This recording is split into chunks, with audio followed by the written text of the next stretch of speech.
پوهیږئ چې د امریکا او د ایران د دشمنۍ تاریخي ریښه څه ده؟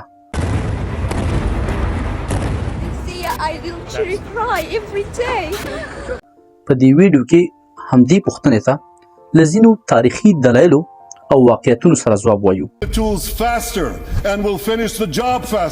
ویډیو تر پای راسره وګورئ ترڅو د اوسني ایران او اسرائیلو ترمنځ روان کړکېچ په هکله پوه شئ. په 1945 میلادي کال کې کله چې دوهمه نړیواله جګړه پای ته ورسېده، نړۍ په دوو بلاکونو ویشل شوه. یو شرقي بلاک چې مشري پخواني شوروي اتحاد کوله، یو غربي بلاک چې د امریکا او د اوسنیو غربي متحدینو په مرسته چلیده او تر نن ورځ پورې موجود ده. په 1991 میلادي کال کې کله چې شوروي اتحاد په افغانستان کې ماتې وخوړه او تجزیه شو، ورسره یو ځای شرقي بلاک هم له منځه ولاړ. دغه مهال د نړۍ په سیاست کې یو نوی فصل پرانیستل شو چې په کتابونو کې ورته نیو ورلډ آرډر وایي یا د نړۍ نوی نظم.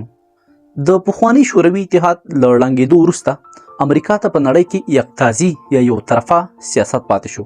په نړۍ کې هیڅ داسې هیواد نه و چې د امریکا سره متوازن سیاست یا حکومت کړی وی. په همدې کال کله چې د امریکا رئیس جمهور جورج ډبلیو بوش و، د دوی ملي امنیت یو غونډه راوغوښته او یو پوښتنه پکې مطرح کړه چې د امریکا د اوږدمهالو ګټو لپاره کوم هیوادونه تهدید جوړولی شي یا کومې نقطې قیمته او ګرانې پرې وتلی شي چې د امریکا اوږدمهالې ګټې له خطر سره مخامخ کړي. دې کنفرانس او دکتورینو 3 نقطې په ګوته کړې. البته دغه 3 وړه نقطې په منځني ختیځ کې وې. لومړی، په منځني ختیځ کې اسلام پال غورځنګونه لکه حزب الله، حماس، القاعده او داسې نور. دوهم، عراق، کومه خاوره چې صدام حسین رهبري کوله. دریم، ایران، کومه خاوره چې د اسلامي انقلاب څخه وروسته د سید حیات الله، سید روح الله خمیني په مشرۍ رهبري کېده. د ایران او امریکا دښمني هغه وخت زور واخیست کله چې ایران په 1995 میلادي کال کې خپل اټومي پروګرام پیل کړ.